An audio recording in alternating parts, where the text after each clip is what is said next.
And really, thank you for taking care of all those pandas for not just 1 or 2 or 3 years in Chengdu, China, but 10 years.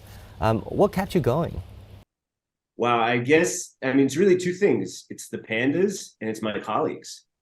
Of course, the pandas are these amazing animals, and like being with them every day is amazing. But also, like, I love my coworkers. We've become a family. But James, how did you get interested in pandas in the first place? So originally, I came to China to work with black bears, and I saw now my colleague give a lecture and was really impressed by what she was doing. And she's a foreigner, and I never realized that foreigners would get these opportunities to work with pandas. So seeing her really inspired me to get interested in work with pandas. Because I contacted the panda base and I said, look, I have these skill sets. I'm a good animal trainer and I'm a good researcher. I would love the chance to work with pandas. So we gave it a try, and it worked out great. How would you describe your colleagues, whom you said you had tremendous fun working with, and who you described as family? You know, working with animals, it's not like a regular job. Basically, we're dirty. The animals, we get poop on us. Mm. We're sweaty. We have to stick together. It's really hard not to become close to someone when you work in those conditions. And what really surprised me was just outside of work.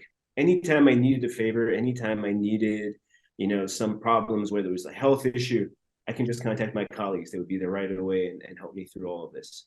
So it's just been like the greatest thing for me to be here with them and to bond with them. How do you look at this panda diplomacy between China and the United States, and using panda as gestures of goodwill?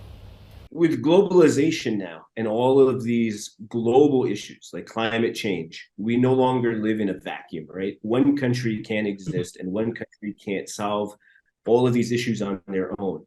So when you take a species like the giant panda that has this, massive global appeal, right?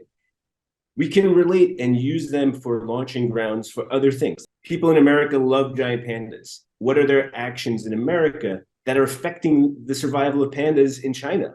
Well, pollution, climate change, all of these things are factors that are all linked together. So the point that having a panda as a talking point for, like you said, diplomacy and these global issues, I think it's the perfect thing for us to do. We can all agree pandas are cute. We can all agree pandas are special. And we can all agree that having pandas makes the world a better place. So what are some other areas that we can discuss? And then how can we work together to solve these problems? In that, with those ideas, pandas are a unique species that can kind of be a gateway to these other discussions.